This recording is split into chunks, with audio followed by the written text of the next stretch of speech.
Hey friends, today we're going to talk about a snowman movement activity.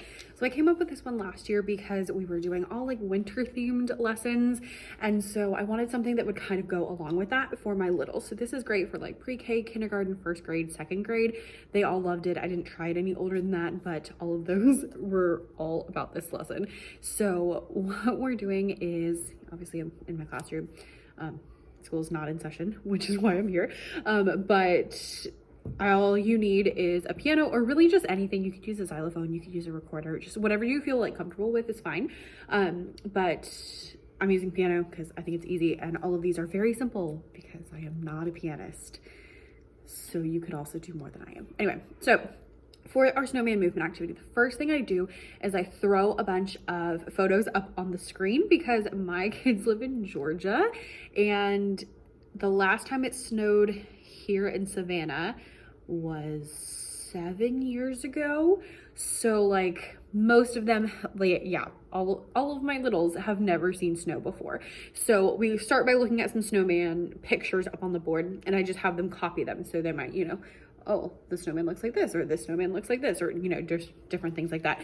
And then once they kind of have an idea of a couple of different like snowman poses, essentially, then I'll be like, great, when I come to my piano and I play this, I want you to freeze like a snowman. So make like a snowman pose.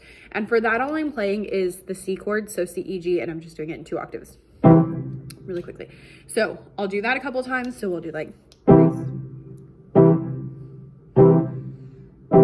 be like, great. Now, if it gets hot, what's gonna happen to your snowman? And they're like, oh, he's gonna melt. I'm like, great. So if I do this, which is just G, F, E, D, C, so we're just going down the scale, then they melt down to the ground. So they melt all the way down and they lay on the ground.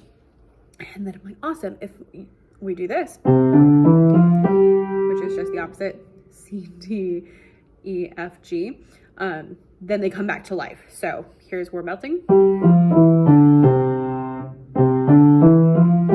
back to life, and then,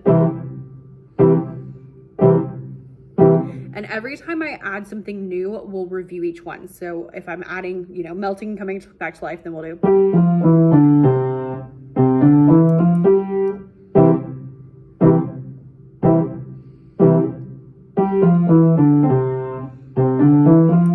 And I'll keep going until they kind of have that part situated. Then I add the final thing on our snowman movement activity, and that is if I play this, which is just a C up the octave, then they walk to the beat.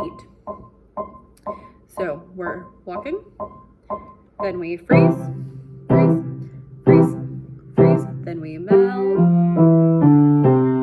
come back to life. And you can keep doing that in whatever iterations that you want to do it. You can keep going. They can move all around the room. You can do this for, there was one class I probably did this for like a full 10 minutes last year, and they were obsessed. So highly recommend. It's a really good like warm-up activity, especially for, January, February, like those cold months, and especially just really trying to like, do the winter thing.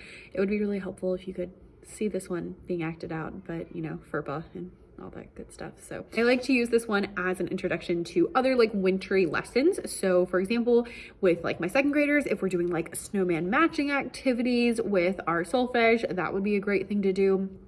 Or with like first grade, if I'm introducing rhythm with the snowy day, then this is a great warm-up for that. There's also a warm-up that I use with that one.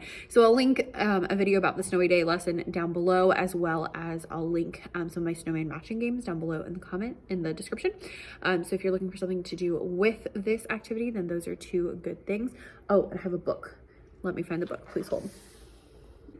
So this book was a hit last year. It's called The Most Perfect Snowman. The kids loved it. It's just a really cute little like snowman story. So you could add this along with the melting activity. And then I also had a snowman song that I made up, which I didn't get around to sharing this year, but maybe I'll share it next year. So we'll see. Stay tuned. Make sure you hit the subscribe button for more super simple music activities, and I'll see you next time. Bye.